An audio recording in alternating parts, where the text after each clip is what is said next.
When I got home, I was telling people that I was going to try change the next season, and I was telling people that I was going to do it. This also made me think about change all the time. I knew that I could do it, knew that I had it in me. I was just eager to get back to this season.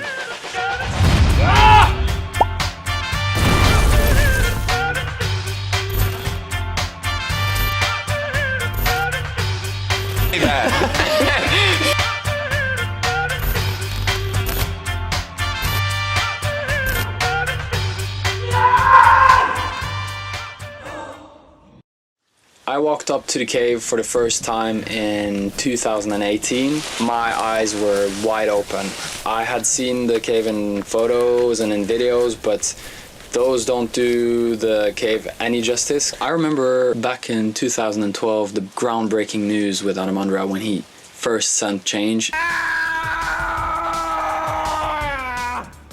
It was the first 90 plus in the world. Everybody was talking about it. It was everywhere in the climbing news. I was really inspired by the pictures of the Flatiron Cave. I had no idea that I would be attempting such a route later on in my life. Last year I was climbing multiple different routes. I had many projects. In the end of the season I had finished all my projects. I had done Valhalla, Little Batter and Illusionist, all graded 9A. And when I finished I was looking for the next project. I was putting draws on Iron Curtain. That would have been another level up because at the time I had not climbed any 9A plus route. In the end I wanted to try change the first pitch. The draws were hanging there. We had been watching Jorge, seeing him being so challenged by this pitch. I didn't know what to expect and I was a bit intimidated, but when I first got on change I was immediately surprised how well I did, and it suited my style. Quite quickly I was just doing the moves, and in the end I sent the first pitch on my 5th session. I also had a look at the second pitch, which seemed harder for me. The second pitch is more endurance style. I could do all the moves in the first day, but it was exhausting to just reach the anchor. However, I got so motivated for the next season because I had just gotten a breakthrough with that. This year, Joe and I, we came back in May. Josh came back to try change as well.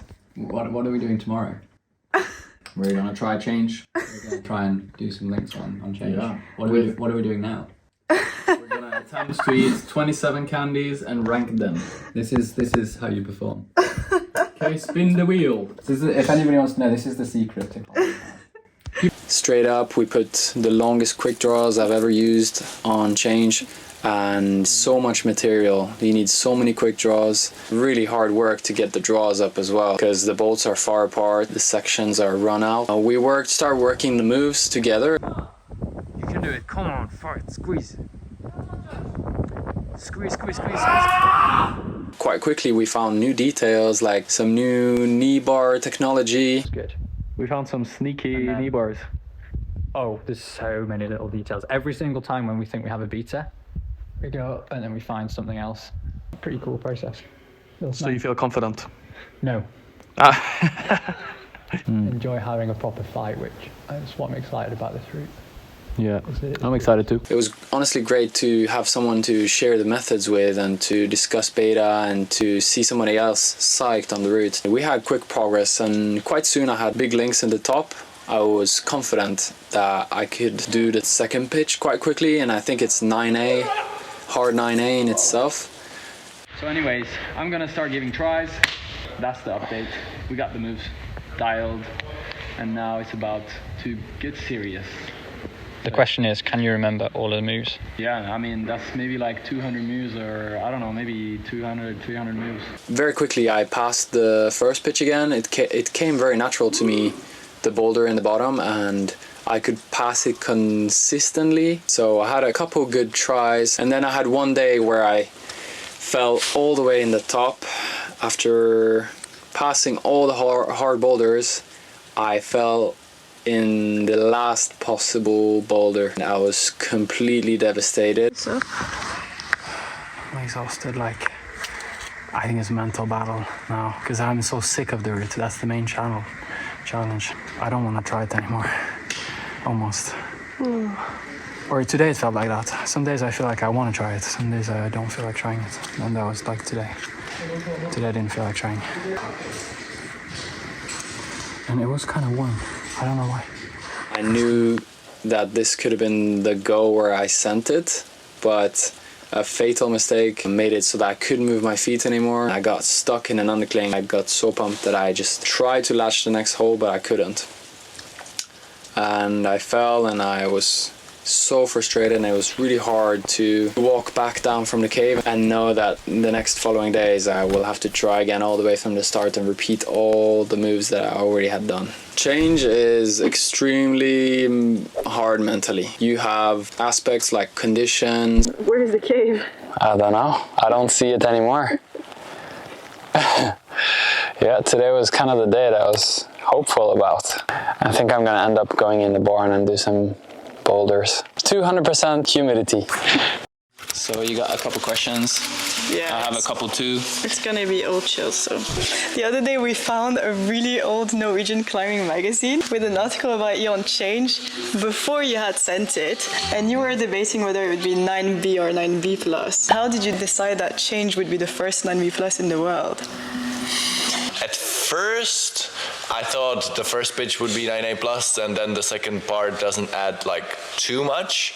And I actually made it through the first part quite early on, but then I found out like that day when I passed the first part, it was like really, really good conditions. And then it took me forever to pass that first part again. So then when I finally sent it, I thought like, maybe the first pitch is almost sort of like a 9B, because my beta back then was, I think, pretty hard. And that sort of made me decide that, yeah, considering how much time it took me and thinking like it was pretty much my style, especially the first part with the beta back then, I just decided, okay, it could be the world's first 9B plus.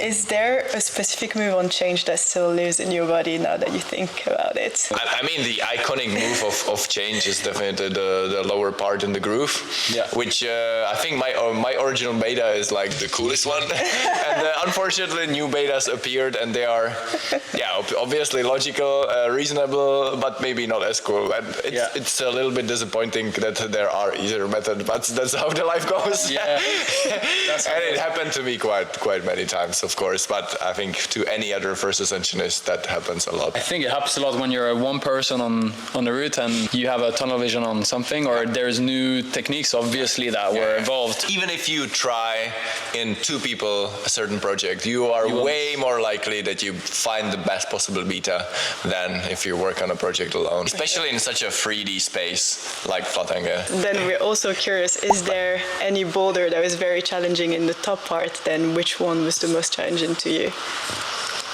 So I thought it had two main cruxes, the lower one and then just after the first anchor. The traversing bit, The traversing bit and then a bit higher up. What would you grade the traverse, you think? Do you remember? So from the flake, or from the flake just finishing the traverse, or even finishing the sequence of a couple of moves going higher up? Because for me that was sort of like a one sequence, because I didn't even stop to chalk, I think. Just the little traverse, would that be 8A boulder? 70 plus 8A. maybe, something like that. Yeah. But that one I think it's really, really my style. There's been people repeating, like Stefano and Megos. I think they claimed 9B plus with knee pad. Do you think it has a really big impact on the grade? Do you think do you think the route should be downgraded to? I'm sort of in a difficult position because I have never done it with an e-pad, but judging by the lower crux, because even the lower crux, I think the way that Stefano did it, for example, I think I've never tried his method, but it looks really hard.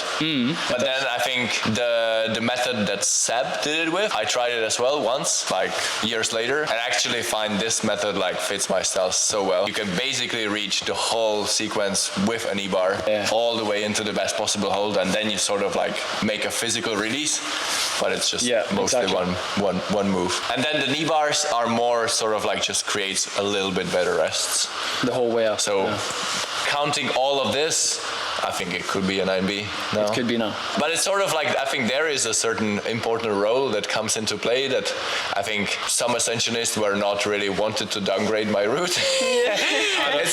It's happening quite often, like people having too much respect towards me and not really wanting to downgrade. Yeah. Well, that's it for us. Thank you so much for taking the time to answer all that, and we wish you all the best for it. Maybe one thought. So when I first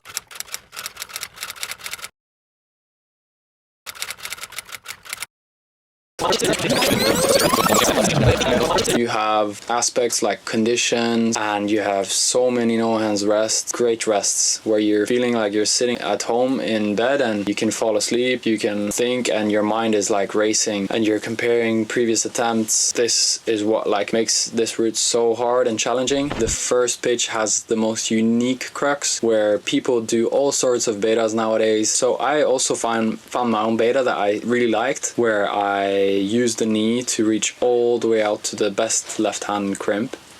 And then I did something that nobody else had done. I went back out to grab the corner with my right hand and then cut the knee bar. Cutting the knee bar with this compression was kind of the key method for me to do the boulder in an easy way. I think maybe the boulder could have the grade 8A plus or even 8A depending on where you count from. Although you get a no hands rest in the top of that first pitch, you feel tired and your core is a bit tired, your legs are tired, you feel thirsty, you feel hungry, you're clearly a bit tired.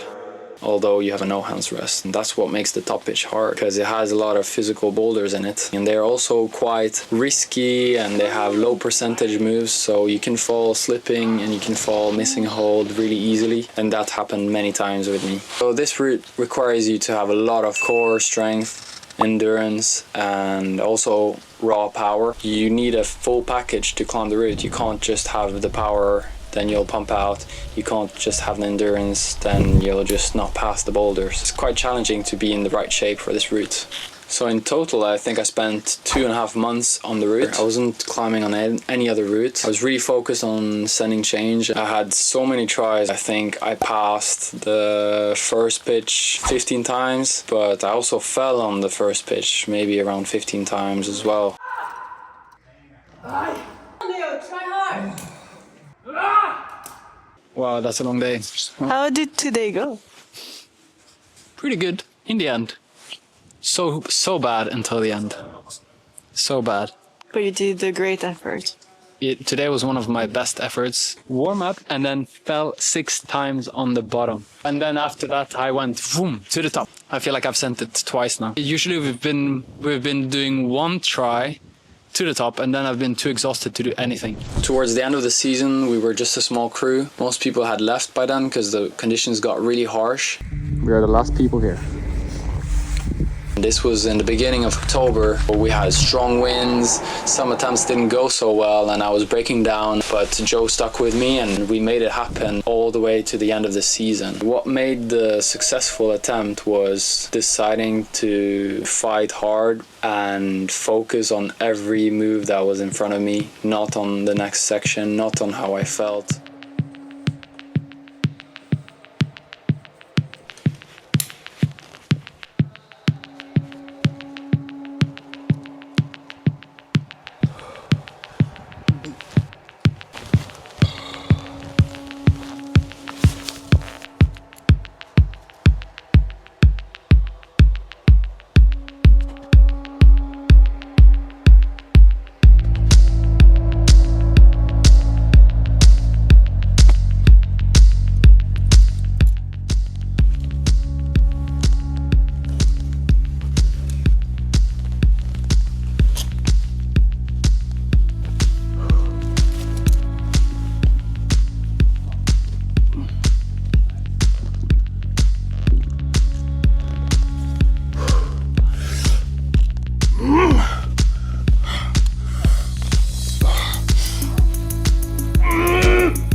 needed to work on those things, getting back in the flow, relaxing on good holds, relaxing in the rests.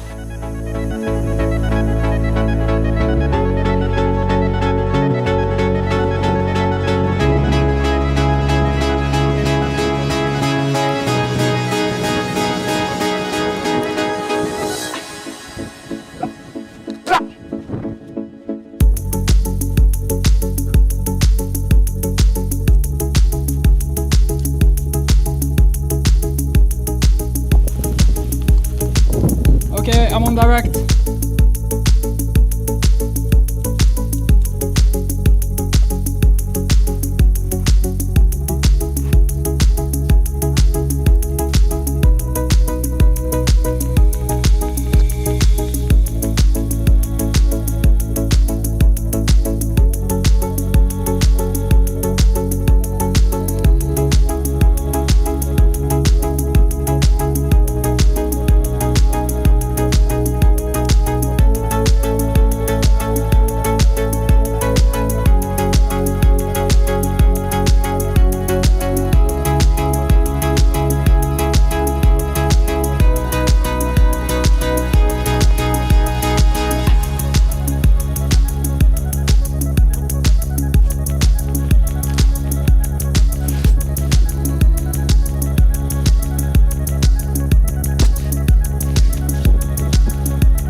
When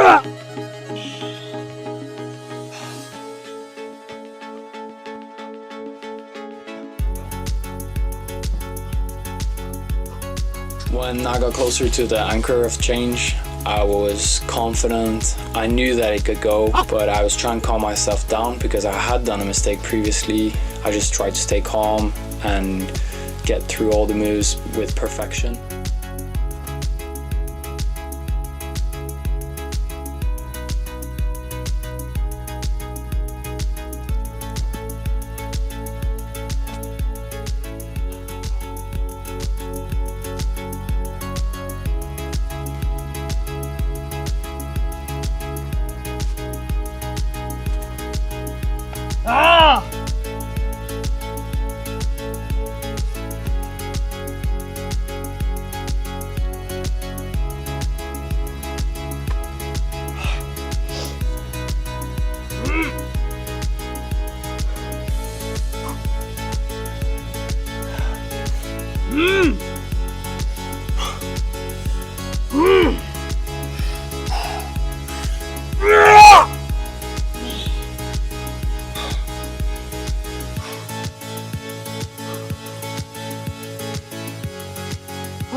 When I got to the top, I just couldn't believe it, that I was finally there, that all the pieces fell in their place, and I just started yelling.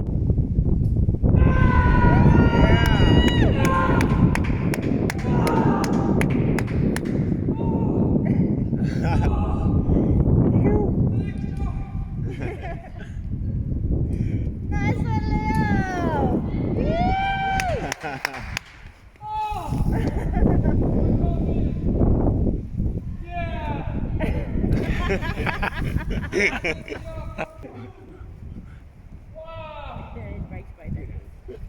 Nice, Leo! Finally leave Flatanger, huh? It was great to have the crew there. We were all yelling and celebrating together. When I got down, I just ran into the arms of Joe and I started crying and laughing, and I didn't know what to do with my feelings. And there was just so much relief, especially so much pride, because I was really proud of my battle. I was really proud of myself for having tried my very hardest. So happy that it was over also. Come on, see no changes. Wake up in the morning and I ask myself, is life worth living? Should I blast myself? Regarding the grade, I'm not entirely sure what to think or say, because it was a big leap in my climbing level and I have never done a route 9B or 9B plus grade range, so I would trust people stronger than me to judge the grade. However, I am very certain that I found good methods with all the months of working the route. Now that change has been done, I like repeating routes, but I think what motivates me the most is discovering new climbs and bolting new lines, doing some first ascents, and now I just see the cave full of so many opportunities. So sending change has taught me a lot about my limits and what I'm capable of, and I think I've been often trying projects that go down quite quickly, and this is the first time that I spend months on a hard project. If I was 10 years old and looking at myself right now, I would be so proud. I remember thinking where I would end up when I was young and starting climbing. I had so many idols and I was really wanting to be like them, and I just wanted to be cool and try badass routes. I just can't believe that I'm here right now, and I just know that I would make myself so proud, and I'm true to my dreams, and that's just so cool.